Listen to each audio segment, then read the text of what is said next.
بسم الله الرحمن الرحيم. الرحمن علم القرآن خلق الإنسان علمه البيان.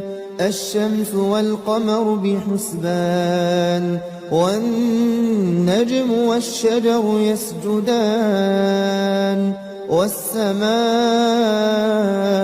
رفعها ووضع الميزان ألا تطغوا في الميزان وأقيموا الوزن بالقسط ولا تخسروا الميزان.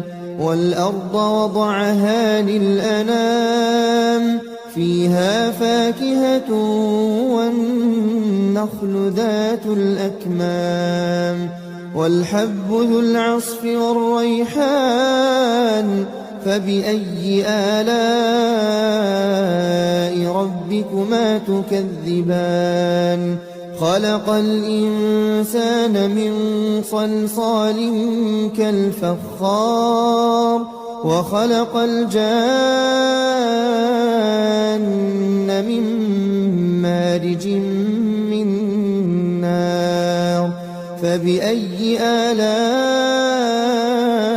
ربكما تكذبان؟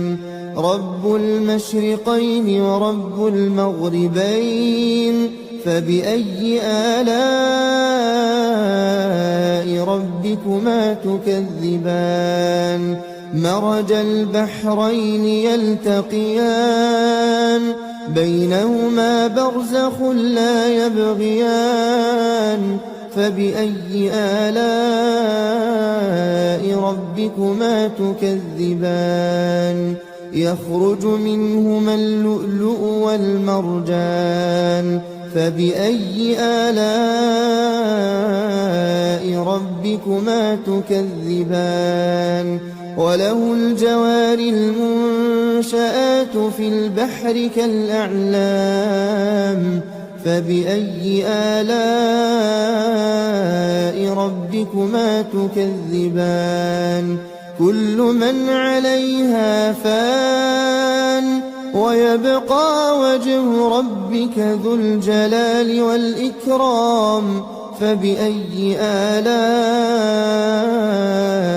ربكما تكذبان؟ يسأله من في السماوات والأرض كل يوم هو في شأن. فبأي آلاء ربكما تكذبان؟ سنفرغ لكم أيها الثقلان.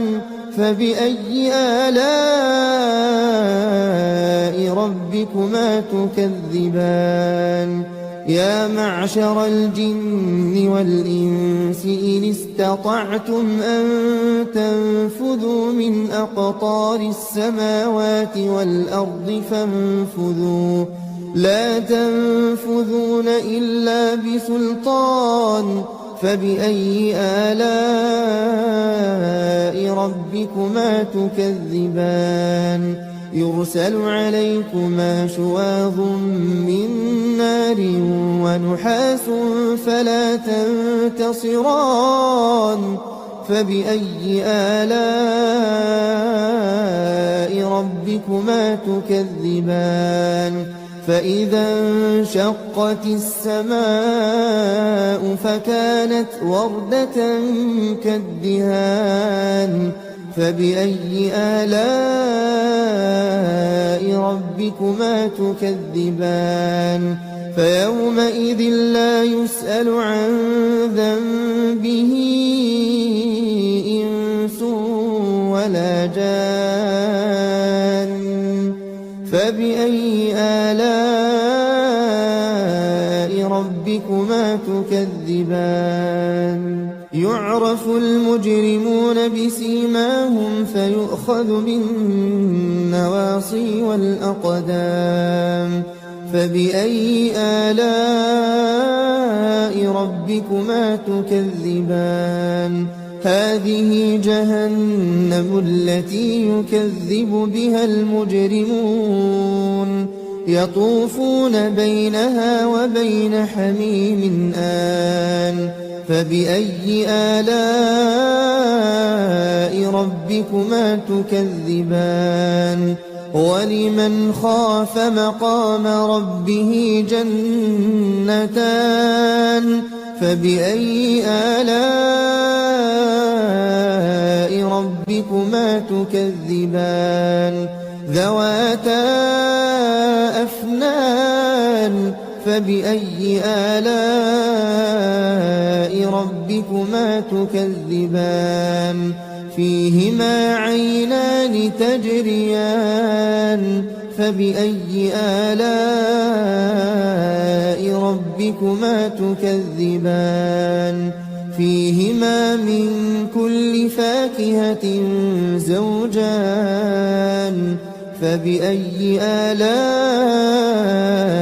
ربكما تكذبان متكئين على فرش بطائنها من استبرق وجنى الجنتين دان فبأي آلاء ربكما تكذبان فيهن قاصرات الطرف لم يطمثهن إنس قبلهم ولا جان فبأي آلاء ربكما تكذبان كأنهن الياقوت والمرجان فبأي آلاء ربكما تكذبان هل جزاء الإحسان إلا الإحسان فبأي آلاء ربكما تكذبان ومن دونهما جنتان فبأي آلاء ربكما تكذبان مدهامتان فبأي آلاء ربكما تكذبان فيهما عينان نضاختان فبأي آلاء ربكما تكذبان فيهما فاكهة ونخل ورمان فبأي آلاء ربكما تكذبان فيهن خيرات حسان فبأي آلاء ربكما تكذبان حور مقصورات في الخيام فبأي آلاء ربكما تكذبان لم يطمثهن إنس قبلهم ولا جان فبأي آلاء ربكما تكذبان متكئين على رفرف خضر وعبقري حسان فبأي آلاء ربكما تكذبان تبارك اسم ربك ذي الجلال والإكرام